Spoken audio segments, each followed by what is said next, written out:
The quiet hum of the dishwasher was the loudest sound in the kitchen, a familiar backdrop to my meticulously ordered life. At 44, I, Eleanor Vance, had built a fortress of control. A demanding career in financial planning, a sprawling house in an affluent Connecticut suburb, and a marriage to Arthur that felt as solid and well-maintained as our manicured lawn. We had a son, Liam, 15, navigating the usual teenage turbulence, and our lives, from the outside, were a portrait of suburban success. Order was my mantra, truth my bedrock. I trusted Arthur implicitly. Why wouldn't I? 30 years old when I met him, I'd already learned the hard lessons of chaos. He was calm, charming, successful in his own right, something vague in business development that involved a lot of travel, but I never pried.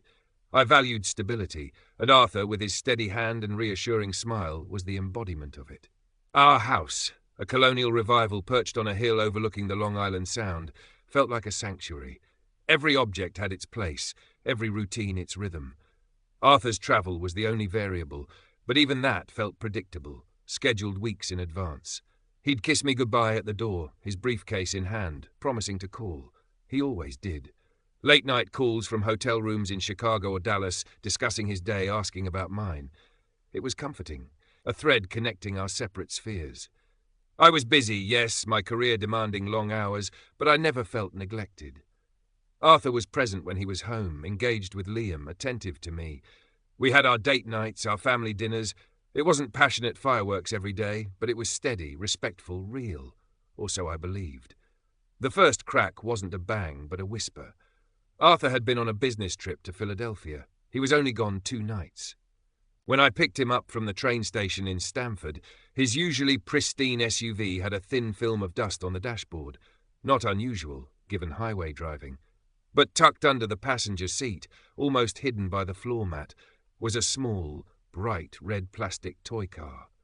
It was the kind of cheap, primary-coloured toy you'd find in a fast-food kid's meal or a dentist's office waiting room. It was utterly out of place in Arthur's world of leather briefcases and designer ties. "What's this?" I asked, holding it up. Arthur's eyes flickered, just for a second, a minuscule hesitation.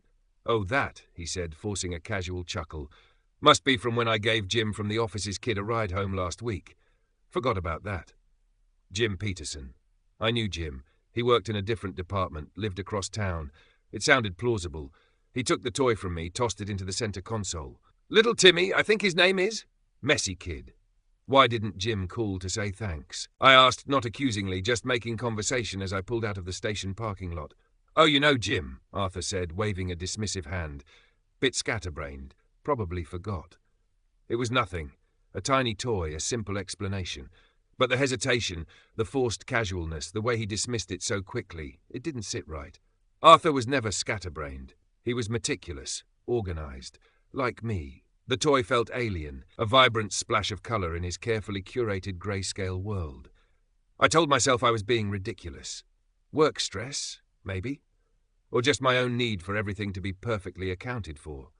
I pushed the thought away, but the image of that bright red car and the flicker in Arthur's eyes lingered at the edges of my mind. Over the next few weeks, the feeling of unease didn't dissipate. Instead, it grew, fueled by tiny, almost imperceptible discrepancies. Arthur's phone, previously left charging on the kitchen counter, was now always in his pocket or on silent. He was more guarded when using it, turning away slightly if I walked into the room. His business trips seemed to involve more last-minute changes, destinations subtly shifting. He'd say he was in Boston, but a quick glance at the weather app showed clear skies there, while he complained about rain. Small things. Things I would have dismissed before. Now they were data points, accumulating in my mind, forming a pattern I didn't want to recognize. I started paying closer attention, listening more carefully to his phone calls, the few he took when I was nearby, noting the towns he mentioned. I checked the mileage on his SUV before and after a trip, cross-referencing it with the distances to the cities he claimed to visit. The numbers didn't quite add up. Too many miles for the stated destinations, or miles added on days he was supposedly working from home. He started getting packages delivered to the office, not the house. Small, nondescript boxes. When I once asked what was in one, he mumbled something about new tech equipment and quickly took it to his study. The meticulous part of my brain, the part that built financial models and spotted anomalies in spreadsheets, was now fully engaged. It was terrifying. This wasn't a spreadsheet error. This was my life. My marriage. The foundation I stood on felt like it was developing fault lines. I tried talking to Arthur, tentatively at first. "You seem a bit preoccupied lately, honey. Is everything okay with work?" He'd brush it off, assure me everything was fine. Maybe he was just tired. When I pushed gently about the mileage or the packages, he'd get defensive. "Are you checking up on me, Eleanor? Don't you trust me?" Gaslighting. The word echoed in my mind, cold and sharp. Trust. It was the one thing I needed most, and it felt like it was eroding beneath my feet. The emotional toll was immense. I was functioning on autopilot at work, my focus fractured. At home, I was a silent observer, watching Arthur, searching for more clues, while pretending everything was normal for Liam's sake. Liam was already dealing with the usual teenage angst: school, friends, the future. He didn't need his parents' marriage imploding. The tension in the house was palpable, a silent static electricity that made the air thick. Arthur seemed oblivious, or perhaps he was just a masterful actor. He'd still smile, still ask about my day, still sit with Liam to help with homework. The performance was chilling. I knew I couldn't continue like this. The uncertainty was eating away at me. I needed to know, definitively. My logical mind demanded proof, irrefutable facts to replace the sickening suspicion. But how? Arthur was too careful now. Trying to access his phone or computer directly felt like a violation, even given my suspicions, and I doubted I'd find anything he hadn't scrubbed clean. I needed someone who knew how to find things people didn't want found. I thought of private investigators. It felt like something out of a bad movie, but the alternative was living in this agonizing limbo, slowly going mad. I did my research discreetly, late at night after Arthur was asleep. I found a firm in a nearby town, specializing in domestic cases, with good reviews for discretion and professionalism. Their website was understated, reassuring. I made an appointment under a falser name, using a burner phone I bought with cash. The secrecy felt dirty, but necessary. I was entering a world I never imagined, a world hidden beneath the polished surface of my life. The office was in a nondescript building downtown, smelling faintly of stale coffee and old paper. Mr. Hayes, the investigator, was a quiet, middle-aged man with weary eyes and a surprisingly gentle demeanor. I laid out my suspicions: the toy car, the mileage, the phone, the packages, the gaslighting. My voice trembled slightly as I spoke the words aloud for the first time. He listened patiently, nodding occasionally, taking notes. He didn't seem surprised, just resigned. "It's often the small things that unravel the big ones, Mrs. Eleanor," he said, using my chosen falser name. "Instinct is a powerful tool. We can certainly help you get the answers you need, discreetly and legally." He explained his methods: surveillance, digital forensics, public record searches. It sounded clinical, efficient, exactly what I needed. I hired him on the spot, providing him with Arthur's details, his work address, the SUV's license plate number. The pit in my stomach deepened, but it was mixed with a sliver of grim determination. The truth, no matter how painful, was better than the lie. Current part characters 3,868, total characters 6,910. The waiting was the hardest part. Days stretched into a week, then two. Every time the phone rang, my heart leaped. Was it Mr. Hayes? Had he found something? Arthur continued his routine, oblivious or pretending to be. Liam was immersed in school, his world blessedly separate from the storm gathering in ours. I confided in my closest friend, Clara Jenkins. We'd known each other since college, weathered breakups, career changes, parenthood together. Clara was pragmatic, kind, and fiercely loyal. Meeting at a quiet cafe miles from our neighborhood, I poured out everything: the toy car, the suspicions, hiring the PI. Clara listened, her face a mask of concern. "Eleanor, oh my God," she whispered when I finished. "I had no idea. Arthur? He always seemed so solid." She didn't doubt me, didn't try to rationalize it away. She just held my hand across the table, her grip firm. "Whatever it is, we'll get through it. You're doing the right thing, finding out the truth." Her support was a lifeline in the dark. Mr. Hayes called 2 weeks later. His voice was flat, professional. "Eleanor, I have the initial report. I think we should meet in person." My hands shook as I agreed. The meeting was back in his office. He had a file folder on the desk. "It's extensive," he said, opening it. Mr. Vance is indeed maintaining a separate residence. He slid over photographs. Pictures of Arthur entering and leaving a modest house in a neighbouring town, a town I barely knew existed. Pictures of him with a woman. Isabel Rossi. She was younger than me, attractive, with kind eyes, and children. 2 small children, a boy and a girl, clinging to Arthur, laughing. Family photos captured by a long lens from across the street. Arthur playing the doting father, a role I thought he only played with Liam. Mr. Hayes continued, detailing the evidence. Utility bills for the second address in Arthur's name. Bank statements showing regular significant transfers from Arthur's account to one in Isabel Rossi's name. Property records confirming Arthur owned the house. Birth certificates for Leo Rossi, age 7, and Mia Rossi, age 5. Arthur Vance listed as the father. The room spun. My breath caught in my throat. Not just an affair, a double life, a secret family. 2 children he'd fathered and was raising just miles away, while pretending our family was his only one. 7 years. 5 years. He'd been living this life for years, since before Mia was even born. The toy car. Leo's? Mia's? The late nights, the vague trips, the guarded phone. It all clicked into place with horrifying clarity. The meticulous facade, the perfect husband, the solid foundation. It was all a lie. A carefully constructed, elaborate lie built over years. Tears streamed down my face, silent and hot. Mr. Hayes spoke quietly, explaining the legal implications, the financial entanglements of supporting 2 households. I heard the words, but they seemed distant, muffled by the roar of betrayal in my ears.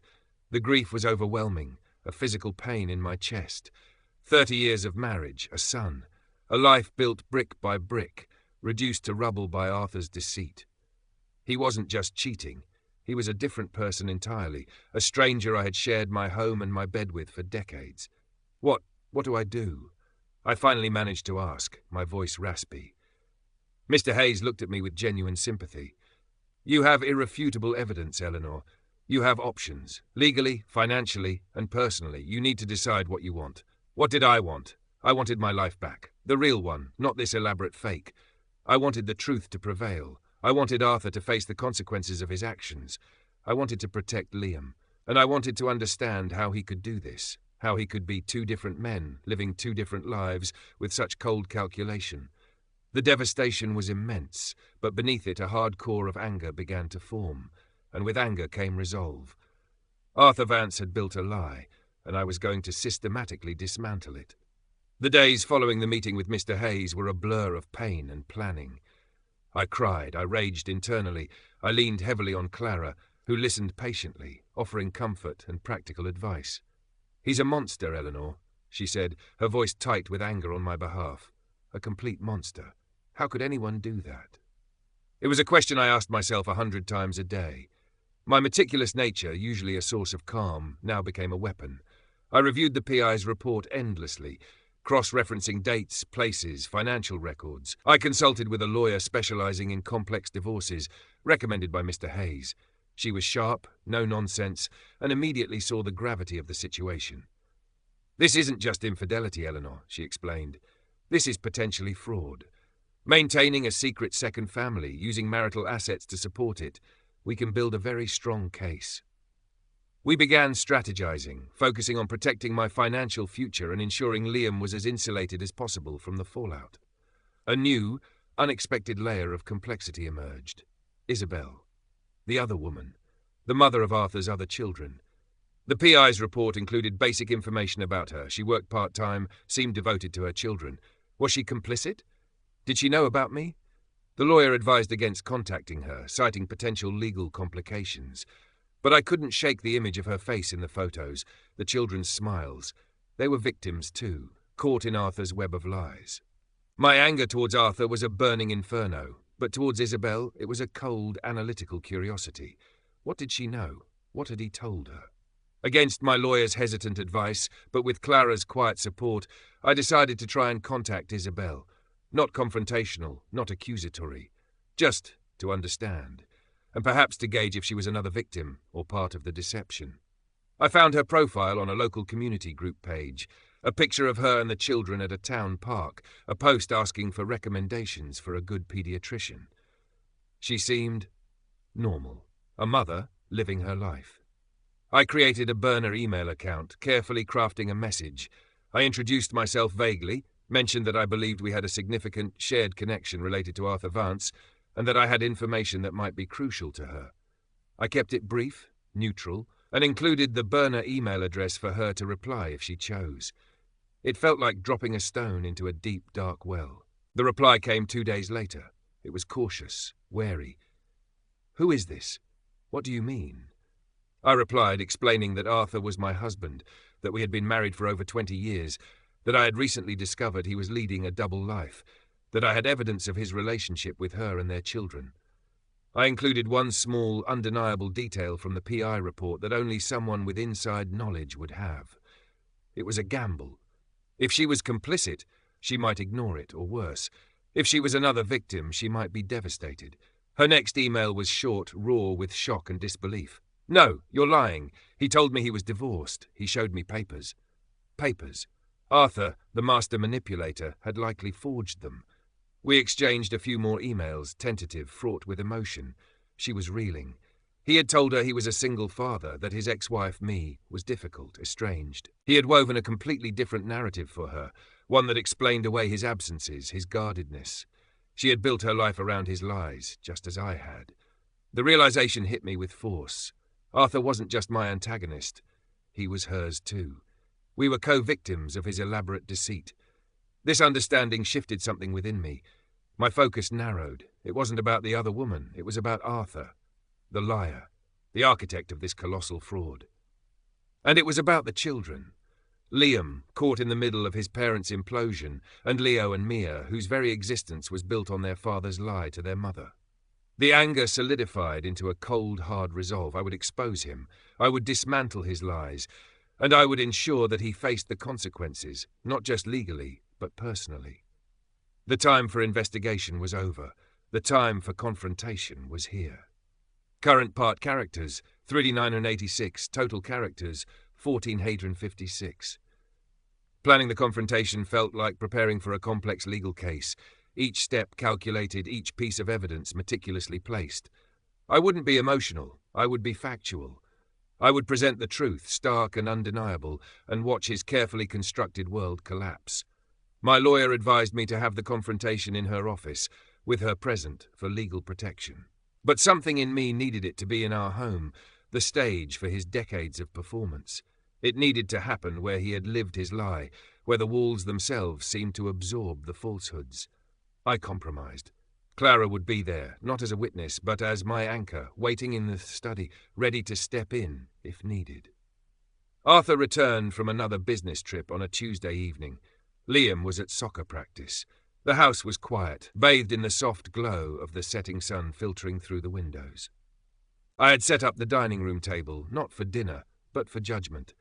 On the polished surface I laid out the PI report, the surveillance photos, the copies of the birth certificates, the property records, the financial statements, each document a nail in the coffin of his lie. When Arthur walked in, he was his usual self, a brief kiss on my cheek, a casual question about my day. He headed towards the kitchen, probably expecting a drink. "Arthur," I said, my voice steady, devoid of emotion. He paused, turning to look at me. My expression must have stopped him, because his smile faltered. "In the dining room, please." He walked in, a puzzled frown on his face. His eyes scanned the table, widened as he recognized the documents, the photos. The color drained from his face. His briefcase slipped from his hand, hitting the hardwood floor with a thud. What is this, Eleanor?" he stammered, his voice barely a whisper. I walked to the table, picking up a photo of him holding Mia. "This," I said, my voice still level, "is the truth, Arthur, the truth you've been hiding for years." I went through the evidence, calmly, clinically. The house in Fairfield, Isabel Rossi, Leo, Mia, the birth certificates, the money, every lie laid bare. I watched his face crumble, the initial shock giving way to panic, then a flicker of denial. "Eleanor, this is a mistake," he said, taking a step towards me, hands slightly raised as if to placate me. "There's an explanation."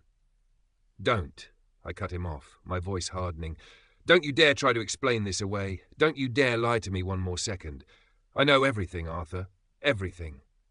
I slid the PI report across the table towards him. 7 years, Arthur. You built a whole other life, a whole other family, while I was here, building our life, raising our son, trusting you.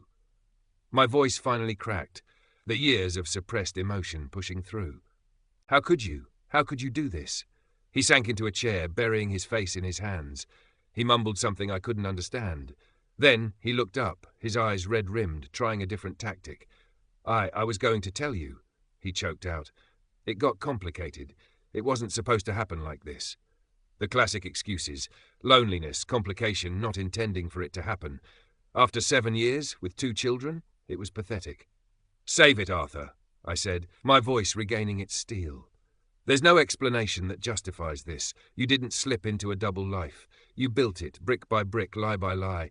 You manipulated me. You manipulated Isabel. You created 2 families built on your deception. I walked towards the front door, opening it wide. Get out, Arthur. Pack a bag, whatever you need for tonight. Get out of my house. He stood up, pleading. Eleanor, please, think about Liam. Think about us. 30 years... There is no us anymore, Arthur, I said, my voice cold as ice. There hasn't been for years, not the one I thought existed, and you forfeited the right to talk about Liam when you chose to lie to him, and to me, for his entire life, while playing father to other children. Just then the front door opened, and Liam walked in, backpack slung over his shoulder, sweaty from practice.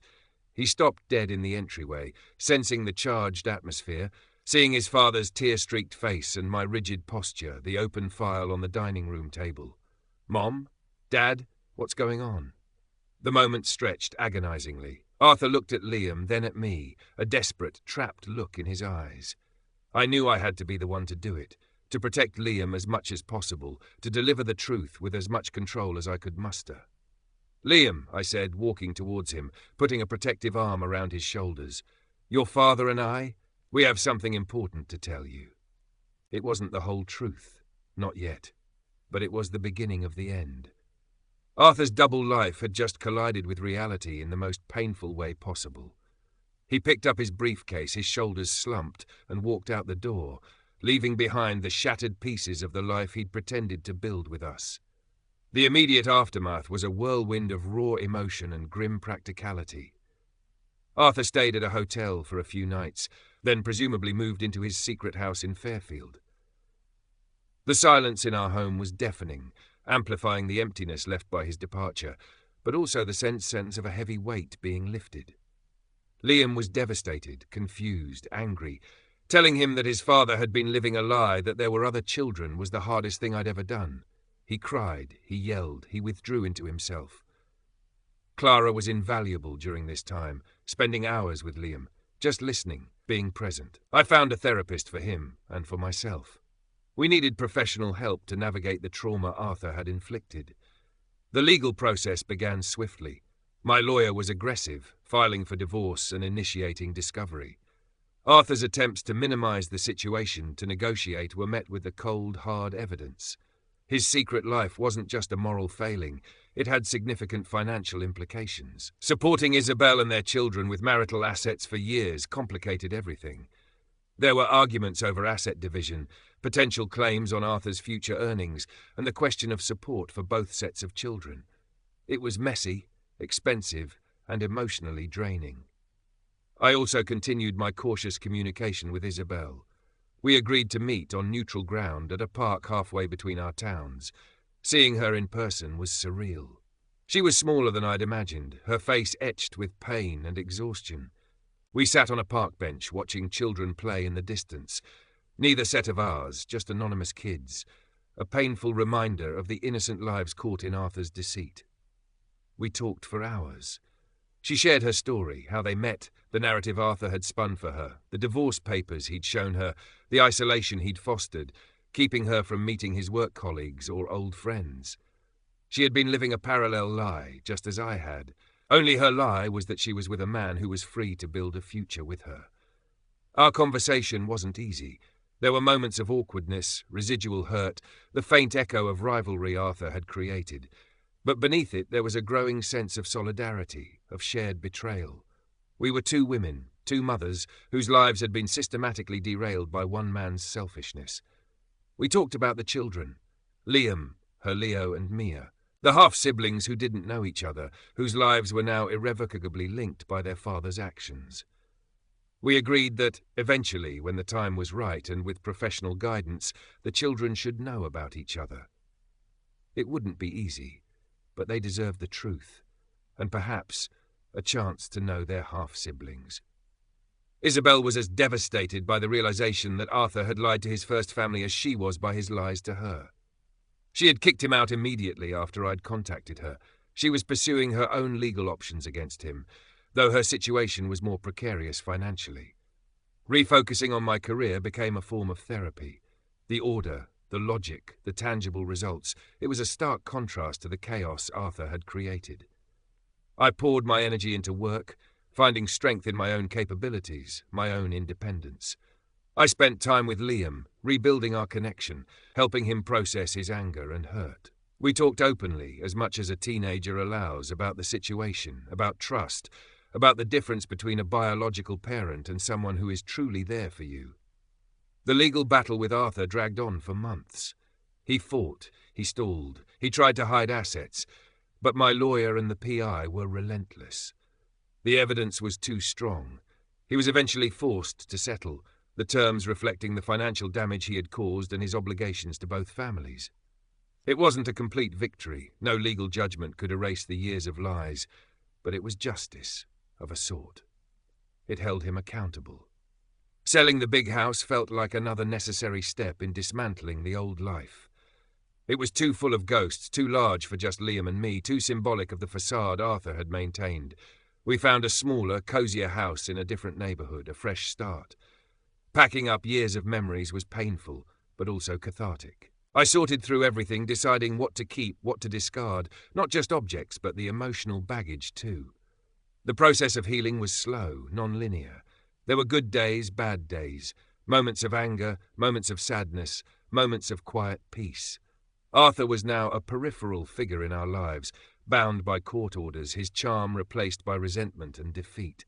He saw Liam sporadically, strained visits that highlighted the broken trust. His relationship with Isabel was also fractured, built on too many lies to easily repair. One crisp autumn afternoon, months after the divorce was finalized, I was sitting on the porch of our new house, watching the leaves fall. Liam was inside, doing homework. Clara was coming over later for dinner. I received a text message. It was from Isabel. A picture of Leo and Mia, smiling, holding pumpkins. A simple message. They're doing okay, thinking of you. Hope you and Liam are too. I smiled, a genuine, unforced smile. It wasn't the family I had planned, not the life I had envisioned. There was still pain, still complexity, but there was also truth. There was resilience. There was a cautious connection with another woman who understood my pain in a way no one else could. And there was Liam, my son, our bond stronger now, forged in the crucible of betrayal. I had survived. I had rebuilt. I had found my footing on solid ground again, a life built not on perfect appearances or comforting lies, but on hard-won truth and the quiet strength found in picking up the pieces. The future was uncertain, but it was mine, and it was real. Life settled into a new rhythm. The smaller house felt more like a home, less like a showpiece. Liam adjusted slowly. The initial shock and anger towards his father morphed into a quiet disappointment, a sadness that occasionally surfaced but no longer defined him. He was a teenager after all, his own life unfolding, filled with school, friends, and the promise of independence. My role shifted from protecting him from the truth to helping him navigate its complexities. We talked about how people, even those you love, can make terrible choices. We talked about forgiveness, not necessarily for Arthur, but for ourselves, for the years we lived unknowingly in the shadow of his lie. My relationship with Clara remained a constant source of strength. She didn't try to fix things, just offered unwavering support, a listening ear, and the occasional much-needed laugh. We'd meet for coffee, or she'd come over for dinner, her presence filling the space Arthur had left behind. She was a reminder that genuine connections, built on honesty and loyalty, were the true anchors in life. The communication with Isabel continued, evolving from cautious, email-based exchanges to occasional phone calls and eventually planned meetings with the children. The first time Liam met Leo and Mia was awkward, a mix of curiosity and apprehension. They were just kids, innocent bystanders in their father's drama. We kept it simple, a supervised playdate at a neutral park. Liam, initially reserved, eventually relaxed, watching the younger children with a mixture of detachment and faint curiosity. Isabel and I hovered nearby, a silent pact of shared responsibility and pain hanging between us. It was a tentative step towards acknowledging the reality of their interconnected lives, a reality Arthur had tried so hard to keep separate. Navigating the legal and financial aftermath of Arthur's double life remained complex. The settlement had divided assets and established support obligations, but the sheer audacity of his deception meant there were always lingering issues, unexpected complications. My lawyer continued to be an invaluable ally, guiding me through the labyrinth of legal procedures, ensuring Arthur met his obligations to both families. He resented the financial strain, the public exposure, limited but enough to damage his professional reputation, the loss of his carefully constructed facade. He was a man stripped bare, his charm and manipulation no longer effective. My career thrived. The focus and discipline I had honed over the years, coupled with a newfound resilience forged in the fires of betrayal, made me more determined, more effective. I took on challenging projects, found satisfaction in building something tangible and real, something that couldn't be taken away by another person's lie. Work became a space where my sense of order and truth was rewarded, a sanctuary from the emotional complexities of my personal life. Therapy was crucial. It helped me unpack the years of subtle manipulation, the gaslighting, the erosion of trust. It allowed me to grieve the loss of the marriage I thought I had, to process the anger and the pain, and to understand that Arthur's choices were a reflection of his own flaws, not mine. I learned to trust my instincts again, to recognize red flags I had previously ignored or rationalized away. The meticulous part of my brain, once focused on external order, now turned inward, helping me understand my own emotional landscape. There were moments, quiet evenings alone after Liam was in bed, when the weight of it all would descend. The years lost, the fundamental betrayal, the sheer scale of the lie. The image of Arthur playing father to other children while I thought he was working late still sent a chill down my spine. But these moments became less frequent, less debilitating. They were echoes of the past, not prisons of the present. Isabel and I never became close friends in the way I was with Clara. Our bond was born of trauma, a shared wound. But there was a deep, quiet respect, a mutual understanding. We were survivors of the same storm, navigating the choppy waters left in its wake. We communicated primarily about the children, coordinating logistics, discussing their needs.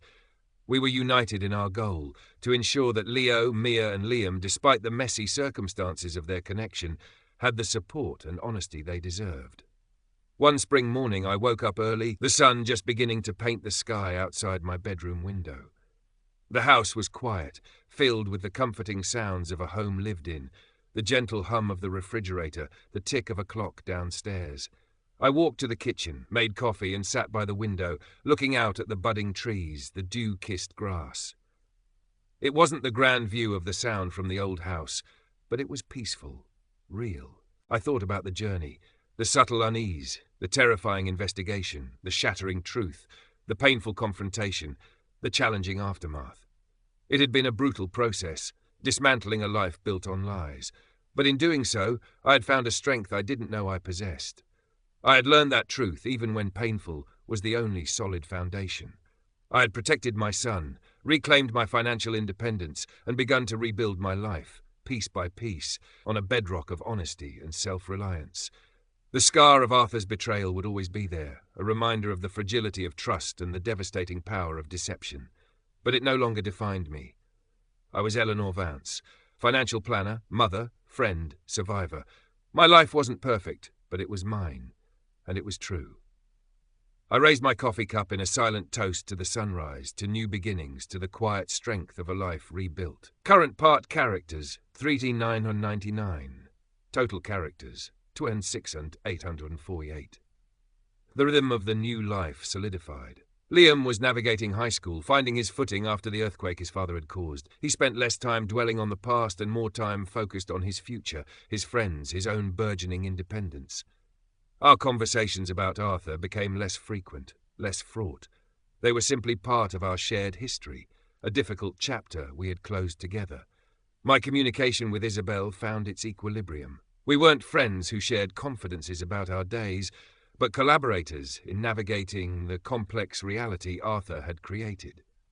We exchanged texts about school events for Leo and Mia, discussed logistical challenges related to Arthur's sporadic visits, which were often unreliable, a testament to his continued self-absorption, and shared updates on the children's well-being. There was a quiet empathy between us, born from a shared understanding of the unique pain inflicted by being lied to on such a fundamental level. We were both still dealing with the financial fallout, the unexpected burden of supporting two households falling disproportionately on us due to Arthur's diminished circumstances and continued irresponsibility. My lawyer was still occasionally involved, chasing down missed payments or addressing new complications Arthur managed to create. My career continued to be a source of stability and fulfillment. I found that my experience had given me a unique perspective, a deeper understanding of the human element behind financial decisions and the devastating consequences of dishonesty. I was able to connect with clients on a more profound level, helping them plan not just for financial security, but for resilience in the face of life's unpredictable challenges. My reputation grew, built on trust and competence, qualities Arthur had so carelessly discarded. Clara remained my rock.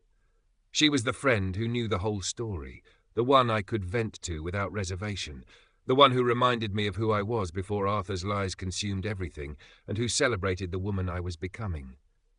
We took weekend trips together, simple getaways that offered a reprieve from the everyday complexities, a chance to laugh and reconnect with the parts of myself that had been dormant for too long. I continued therapy, finding it helpful not just for processing the past, but for building a stronger future. I explored my own vulnerabilities, the reasons why I might have been so willing to believe Arthur's facade for so long. It was a journey of self-discovery, peeling back layers, understanding my own needs and patterns. It wasn't about blaming myself, but about empowerment, understanding my own role in choosing my future relationships and building a life based on genuine connection and transparency. The possibility of Liam meeting Leo and Mia again was something Isabel and I discussed with counselors. It wasn't a decision to be taken lightly. The children's emotional well-being was paramount. For now, we kept their interactions limited, brief encounters that were carefully managed. Perhaps when they were older, they could choose to build their own relationships, free from the shadow of their father's deceit. It was a delicate balance, respecting their privacy while acknowledging the truth of their shared heritage.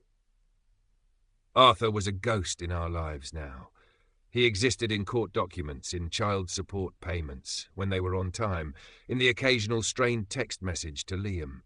He had lost everything that truly mattered, the trust of both families, his reputation, his comfortable life built on lies. He was a cautionary tale, a man whose selfishness had left a trail of wreckage. There was no satisfaction in his downfall, only a quiet sadness for the waste of it all, for the pain he had inflicted on so many. One evening, sitting on the porch swing with Liam, watching the fireflies begin their silent dance in the twilight, he turned to me. "Mom," he said, his voice soft, Are you happy now?" The question hung in the air. Happy? It was a complex word. My life wasn't filled with the uncomplicated joy of before. There was still pain, still the lingering echoes of betrayal. But there was also peace. There was truth. There was a deep sense of resilience and self-reliance. And there was Liam, sitting beside me, his presence a tangible reminder of the love and connection that had endured. "I'm finding my way, Liam," I said, reaching out to take his hand. "It's different. Hard sometimes, but it's real. And that's more important than being happy in a way that isn't true." He squeezed my hand. "Yeah," he said, looking out at the fireflies. "Real is better." And in that moment, surrounded by the quiet hum of the summer evening, with my son beside me, I knew he was right. My life was no longer a perfect facade. It was messy, complicated, marked by pain and loss. But it was real. And I was building it, brick by brick, truth by truth, stronger and more resilient than I had ever been. The journey was far from over, but I was walking it on solid ground, heading towards a future I was creating for myself, a future free from the shadows of Arthur's lies. The seasons turned. Fall painted the Connecticut landscape in fiery hues, giving way to the stark beauty of winter, then the hesitant promise of spring. Each season marked another step forward, another layer of healing. The divorce was finalized, the legal battles mostly resolved, leaving only the mechanical exchange of payments and the occasional stilted communication regarding Liam. My life was mine again, stripped of the artifice Arthur had imposed. I sold the large house, a necessary step to untether myself financially and emotionally from the past. Moving into a smaller, more manageable home felt liberating. It was a space I chose, a space that felt truly mine, unburdened by the ghosts of Arthur's double life. Liam adjusted well, finding new friends, settling into a new routine. Teenagers are surprisingly resilient, perhaps because their own identities are still forming, less rigidly defined than those of adults. He saw his father occasionally, but the visits were brief, often awkward. The bond had been severed by the betrayal, replaced by a polite, distant formality. Arthur was just Dad in name, a biological connection that lacked the emotional depth of a true father-son relationship. My relationship with Isabel continued its unique trajectory. We were connected by Arthur, but our focus was on the future, particularly the potential relationship between the children. We had a few more carefully orchestrated meetings with Liam, Leo, and Mia. They were still young enough that the complexity of their connection wasn't fully apparent, but they were curious. Liam, in his quiet teenage way, seemed to accept the reality of his half-siblings with a pragmatic shrug.